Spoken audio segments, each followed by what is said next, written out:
دوستوں، رابعہ بصری کو اس دنیا سے گئے ہوئے تقریباً 1200 سال گزر چکے ہیں، لیکن آج بھی ان کا نام زندہ ہے۔ اور آپ کو بتاؤں کہ نہ ہی وہ کوئی شہزادی تھیں، نہ ہی وہ کوئی ملکہ تھیں، اور نہ ہی وہ کوئی اتنی خوبصورت تھیں اور نہ ہی وہ خاندانی تھیں، بلکہ عورت ہونے کے لحاظ سے ہر عیب ان میں موجود تھا۔ اور ان کی خاص بات یہ تھی کہ جب بھی آپ عشاء کی نماز پڑھتی تو آپ روزانہ عشاء کی نماز کے بعد غسل کیا کرتی تھی۔ غسل کرنے کے بعد آپ اچھا لباس پہنتی، اپنے شوہر کے پاس جاتی اور ان سے پوچھتی کہ کیا آپ کو میری ضرورت ہے؟ اگر شوہر کہتے کہ نہیں ہے تو پھر آپ ان سے اجازت طلب کرتی کہ کیا مجھے اجازت ہے؟ شوہر ان کو اجازت دے دیتے اور پھر وہ ایسے مصلے پر کھڑی ہو جاتی کہ فجر بھی اسی مصلے پر ہوتی۔ ان کے خاوند بیمار رہتے تھے اور ان کے خاوند بیماری کی وجہ سے جلدی ہی وفات پا گئے، تو آپ جوانی میں ہی بیوہ ہو گئیں۔ لیکن دوستو، اس وقت کے امام بصرہ کے امام حضرت حسن بصری خود چل کر ان کے گھر تشریف لائے، خود چل کر آئے اور انہیں شادی کی پیشکش کی۔ اور وہ خود چل کر اس لیے آئے تھے، انہیں کوئی شادی کا شوق نہیں تھا، بلکہ رابعہ بصری تو اولاد کے قابل ہی نہیں تھی۔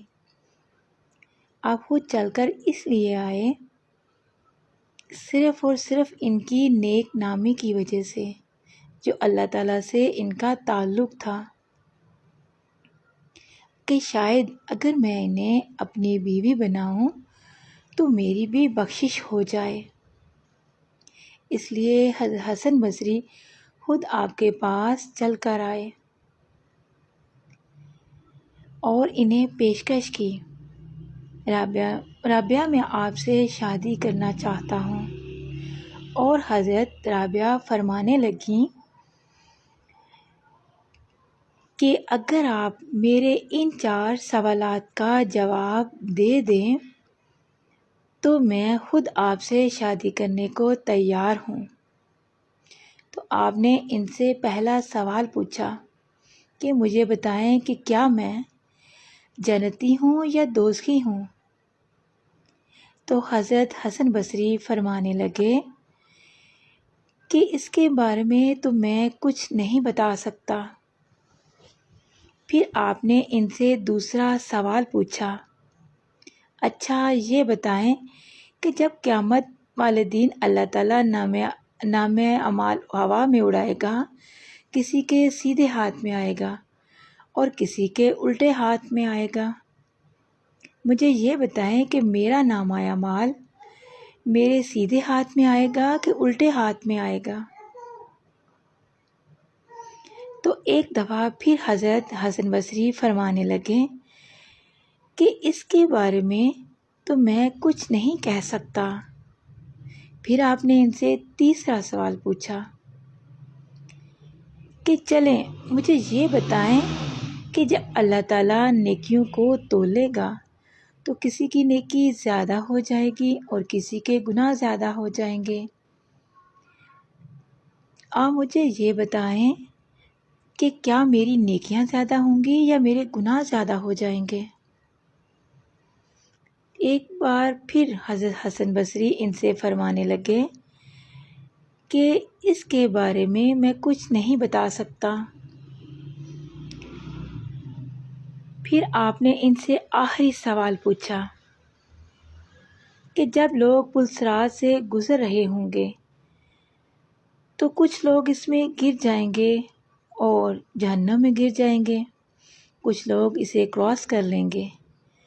کیا آپ مجھے بتا سکتے ہیں کہ کیا میں پل صراط پار کر لوں گی یا میں جہنم میں گر جاؤں گی؟ تو حضرت حسن بصری فرمانے لگے کہ اس کے بارے میں تو میں کچھ بھی نہیں بتا سکتا۔ تو پھر آپ فرمانے لگیں کہ معذرت، آپ یہاں سے جا سکتے ہیں کیونکہ مجھے ان 4 سوالوں کی تیاری کرنی ہے۔ میرے پاس وقت بہت کم ہے اور میرے پاس شادی کا وقت نہیں ہے، مجھے ان 4 سوالوں کی تیاری کرنی ہے۔ اور دوستو، پھر جب ان کا انتقال ہوا تو آپ کا انتقال رات کے وقت ہوا۔ آپ نے اپنی خادمہ سے کہا کہ مجھے جلدی سے دفن کر دینا، کسی کو مت بتانا، صبح لوگوں کو بے شک بتا دینا، لیکن رات کو مجھے جلدی دفنا دینا اور مجھے کفن دینا میری اسی چادر میں جس میں میں تہجد پڑھا کرتی تھی۔ تو مجھے اسی چادر میں لپیٹ کر دفن کر دینا۔ سبحان اللہ۔